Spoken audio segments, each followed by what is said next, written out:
Welcome to my 2015 edition of my Dual Sport Adventures. This year we'll be taking our journey on the Tcat trail starting in Drumheller, Alberta and going via Cypress Hills up to Saskatoon, Saskatchewan. Like all good adventures, this one begins with me swinging my leg over a bike that's too tall for me, backing out, turning on a little bit of CCR and hitting the road. Except in this case, those of you that know me will know that that's not me, that's not my bike, it's not too tall, and that's not CCR. Instead of starting out at either of our houses this year, we decided we'd meet up in Drumheller, which is one of my favorite places in Alberta. It's in the center of the Badlands and a very interesting spot if you're into dinosaurs or desert terrain. Say hi.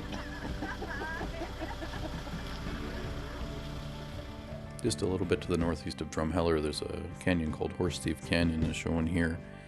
Horses would disappear into these canyons. It's not hard to see why you couldn't find them once they got in there. If you're ever driving through a town and find yourself staring at some 50-foot tall dinosaur, you're probably finding yourself in Drumheller. The reason we started in Drumheller is that it seemed a logical spot to pick up the Prairies section of the Tcat trail. For those of you that aren't familiar with it, it stands for the Trans-Canada Adventure Trail. It's a 15,000-ish kilometer trail that starts in Newfoundland and ends on Vancouver Island. The trail is one long continuous track that connects a bunch of gravel roads, trails, open fields, and very occasionally a highway, but tries to avoid civilization as a whole.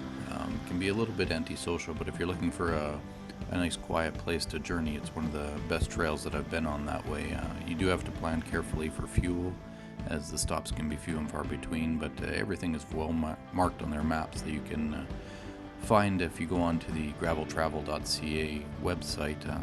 The proprietor of the website there makes his map available, and it's really worth taking a look at even if you're not going to go down the trail. I spent approximately half of my life living on the prairies, but I guess it's considered northern prairies by most Canadian standards, even though it's not really that far north. So I haven't traveled a whole lot in the southern part of Alberta and Saskatchewan, but you go there and one of the first things that strike you is just how absolutely barren it is, and it's no surprise why it ends up with a bad reputation as being a desolate place with not much to see. You could go for 30-40 kilometers at a time and not see a single tree or bush, just open fields with nothing but gravel roads and a very, very occasional town to separate them.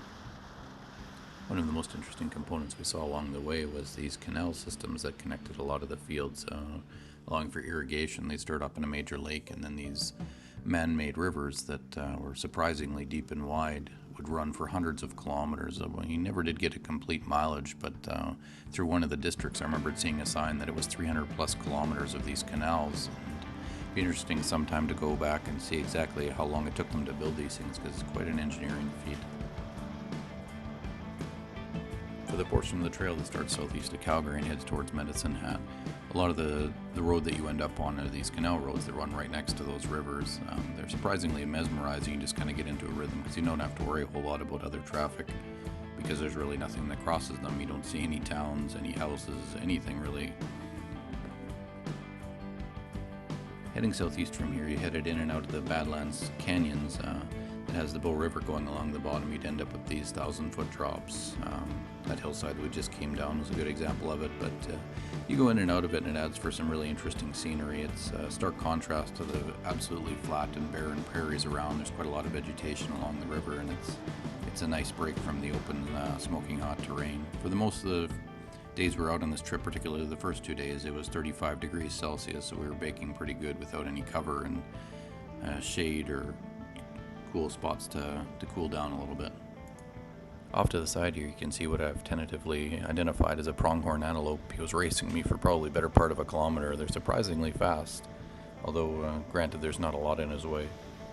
This is one of those lakes that it looked like the reservoirs were coming out of. They were busy doing some sort of modification to the dam.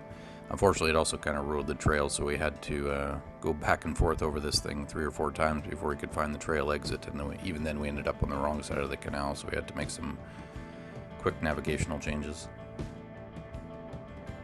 Our trip this year was substantially shorter than last year's trip. We were only gone for about 4.5 days. It took us about 2 days to get down near the Cypress Hills in Alberta. I guess it's broken up into 3 or 4 parks. But you can see us entering in here. It's again just kind of opens up out of the prairies. You come over a hillside and immediately there's some fairly large hills and trees and rivers and stuff that you can get into. As we came in the park from Alberta on the west side, the first town we ran into was Elkwater. Nice little resort town with a nice little lake next to it.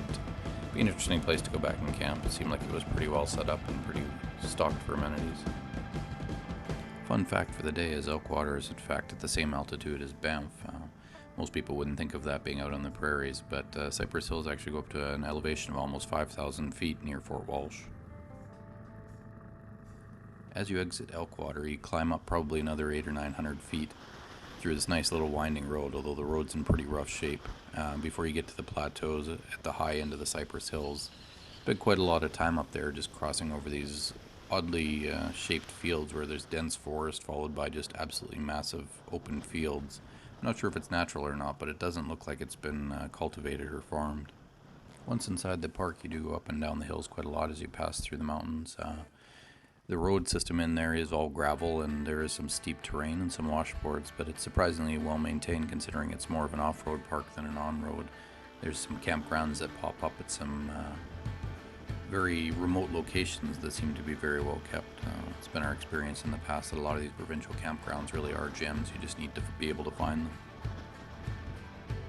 Something that we found unique as we traveled through, and I'm not sure whether it's something that's unique to the Cypress Hills or whether it was just because we were kind of in a transition zone for altitudes, as you see when you travel through the Rockies, how the tree lines end and it ends up being more barren up above. But as you go through, it's surprising how quickly it changes from desert to just absolutely lush forest and rivers, back to desert, to high altitude kind of brush, and then back to forest again.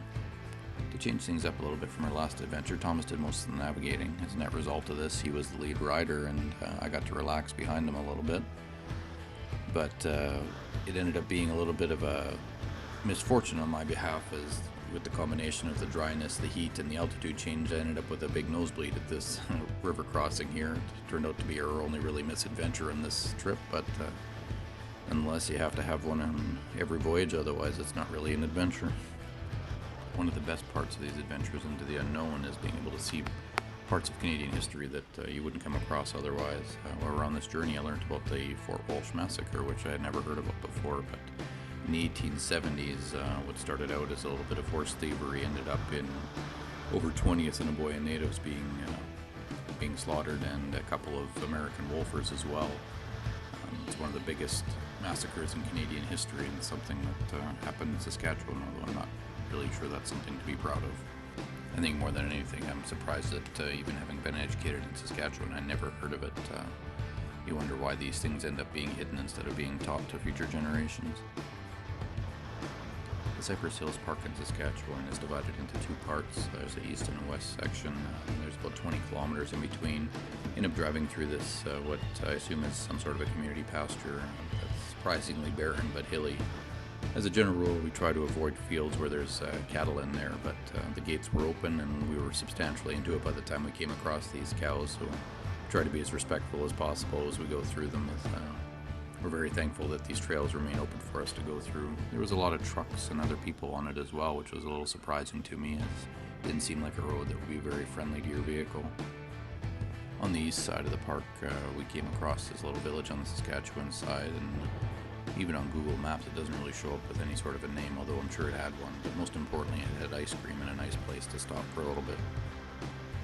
We exited from the village there and continued on our journey. So as describing earlier on in the video with the Tcat trail, is it kind of goes in roundabout ways to get places. And from this village to Maple Creek is I think only about 30 kilometers, but we ended up doing this 100-ish kilometer loop that goes around this field that I can only describe as probably the biggest field that I've ever seen. I think we went better part of 20 or 30 kilometers without any sort of a fence line to break it up. The farms in this area are just massive on every scale.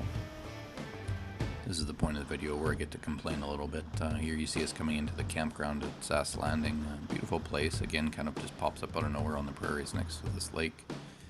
It's north of Swift Current by about an hour, but we came into this, I think it's a provincial park and not a national park, but we decided to camp there overnight since there was no campgrounds anywhere near it. And I think we ended up paying $42 because they considered us two separate vehicles, being on two different motorcycles, and even though we only had one tent and the two little bikes, $42 seemed pretty steep for camping.